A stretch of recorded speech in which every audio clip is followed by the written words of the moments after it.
be home by 9. Hell, I tell her that most of the time. Whoa, baby, don't know her too much. Whoa, I'll tell her where, but I won't say what. Oh, now I'm dancing. Oh, I'm dancing. I'm dancing with the devil. Hey guys, welcome back to Otter Creek and Rio Grande and structure build 16, which is the cold trestle. Now, before I get into the meat of the build, if you will, probably should go back and talk a little bit about how the model itself interfaces with the Otter Creek. So again, this is the town of Basalt, and this is the Colorado Midland, which serves as the town of Frying Pan on my railroad. And I have been trying to recreate as much of this scene as possible. It has been one of the biggest goals of the railroad since I first started track planning for it. This town of Basalt has been there from the very beginning, and it's been unwilling to change from the very get-go. So looking at this picture, which I'll note, I did not have this wonderful picture this big and this detailed when I began the build. I got this for Christmas from my wonderful wife. She really hit this one out of the park. I've wanted this book for a while. It's a little on the pricey side, and it actually is signed by Dan Abbott. I have no idea if that's Dan Abbott's signature. I hope she didn't pay a bunch extra because it's signed, because that would be immaterial to me. But this is probably the publication for the Colorado and Midland, just a wonderful source of information and photographs. So, as we're looking at this picture, which has been my primary source of information for the town of Basalt, here is the cold trestle, which I'm working on, and I've actually got it to the 95% completion mark as I'm doing my voiceover right now. But as you look at this, it's a mirror image of how it's presented on the OC and RG. That was just something that had to happen due to the way the room's laid out, where my door is. I've talked about that, before, but it's a mirror image. So this over here, this is the operator's aisle, okay? So you're standing here with your throttle operating Frying Pan. So all of this detail on this side of this particular trestle is not going to be seen. So if you look on the engine side, the engine facility side, because this is back on the back side of this is the engine shed. If you're looking on the back side of this, there's 1, 2, 3, 4, 5, 6, 7, 8 of these coal bins on that side of the model. That's actually what I tried to build. Now, there wasn't enough room for 8, so I went with 6. And kind of here's where I should say something that's important to anyone modeling. The value of a well put together mock-up is, you can't overstate the value of that. And when I was doing all of the track work for Frying Pan, I did do some mock-ups of this. I was pretty concerned about the distance from the turnout to the end of the trestle and what the grade was going to be and if it was going to work well. And I kind of, I guess, didn't think too much about the sides of where the coal bins are in relationship to the tracks. And if I were to go back today, when I was first doing all of my laying out of the track, I would have tried a lot harder to come up with what the actual dimensions of these coal bins were and whether or not I could do either side. And then if the answer was yes, then adjusted the track. What I did instead is that I went with the track and then decided I would adjust whatever needed to be adjusted on the model. And if I were to do it again, I would have built the model first, or at least a very good mock-up, because I think I only missed being able to more accurately represent this by probably less than 3 inches, just guessing. In other words, if I would have taken my main line that I have through frying pan and moved it over between 2 and 3 inches, I would have had a lot fewer problems building the model. Taking a look at the coal bins, that was the first thing I did was attempt to build the coal bins. What I used was a Campbell's model kit. I can't remember what the number is off the top of my head, but I used the plans for it and my own wood bought from Northeast Scale Lumber. And again, what I should have done is I should have made this narrower by probably 2 scale feet. I think I could have chopped off, depending on how you look at it, either the back end or the front end, by about 2 scale feet, and it would have saved me some problems later on down the road. But I built it to the plan of the Campbell's kit because I thought it was a pretty good representation of what the prototype was, and I still may go back and tweak this a little more later on down the road. But that's how the model started. It started with these coal bins, and then I basically built the trestle around the coal bin. So let's go ahead and get started with the rolling of the pictures.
Probably the biggest challenge for me in the build, aside from making it fit in between the tracks after the tracks had already been laid instead of the other way around, was coming up with how many bents there needed to be and what was going to be the difference in height from bent to bent, which involved math. And me and math don't get along. And we'll just say that I had lots of starts and stops. And what I ended up going with was the trestle from the first bent where the earthen embankment ends and then goes up towards the end of the trestle, was going to be 2 millimeters between bents, and the bents would be 13 feet apart. And if I remember right, that came up to about a 4.3, 4.4% grade. And I can't remember all of the testing that I did, previous to actually building the model, but I did some extensive testing with styrofoam, and I never had any issues with the locomotives pushing the cars up. I think what I forgot to remember was that I was using a K27 in all my tests, and the switcher that I'm now using in the yard is a 280 C19. And so there is a significant difference of shoving power, if you will, between those two different locomotives. Nothing I can do about that now, but I did finally, come up with at least a measurement that was going to work for me. And so, a 2 millimeter change in height at each of the bends. It's very difficult to measure anything less than a millimeter anyway. So that's what I went with, and we'll continue on.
Added just a little bit of extra joinery here where the coal bins and the trestle itself sits, and how it connects to the bridge up to the trestle. That way I could work on them independently as needed.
Some final thoughts in closing on the overall structure build. So the biggest challenge that I had was getting a smooth transition from the turnout up through the end of the bridge in a way that was a constant grade. And I'll just say it, I failed at doing that. As seen in the previous video, or the previous segment, you know, I had issues in here with too much of a grade happening too much to get to this point. And so what I had to end up doing is I remade the earth mound and I moved the bridge down another, probably 2 inches. It may have been a little less than that. But, you know, when I originally did all of my figuring for whether or not a K37 could go through here with my tolerances, you know, I've got a very limited window that I can move this bridge left and right before I get clearance issues. And you can also see that I originally wanted this section of the coal bin to be on this side of the throwout bar. So that's, you know, another anomaly that I didn't account for in my original planning. And so by doing so, I was able to get more of a good angle off of the turnout onto the earth mound. And then I've got a little steeper grade right through here that's short enough that it doesn't cause me too many problems. There's just a little bit of traction issue in through here. If the locomotive, if that C19, Blackstone C19 weighed a little more, I think I would have better luck. And or if I could slide the whole thing down a little bit further. And that's, you know, going back to the very beginning of the structure build here, this video. If I'd have made this, excuse me, if I'd have made this about 2 scale feet narrower, I would have had more room to move it down. And so here's the deal. This is completely removable. I've got 6 screws in this. It can completely come out.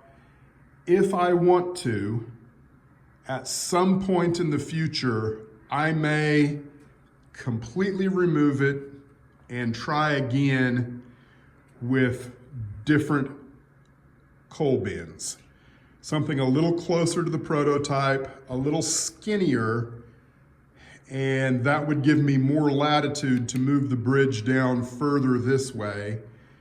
And I think I would end up with a better product down at this end. You know, for now, I'm gonna leave things just like they are, operate it. I figure I've got at least a year before I'm ready to do any kind of scenery in frying pan. So I'm gonna leave it just like it is. And if it really bugs me, then I will revisit this sometime in the future and see if maybe I can do a little better job than I did the first time. But hey, that is model railroading, especially if you're doing something you've never done before. Again, mock-ups. I think I would have got this right the first time if I'd have had a much better mock-up in the beginning. but I just kind of missed the mark on what I thought was important at the time I was doing the track planning and moving things around. So that's all I've got for this video. Stay tuned for future builds and more content from Otter Creek and Rio Grande. Oh, pour me a whiskey, old barkeep. Oh, pour me 4 more so I can sleep.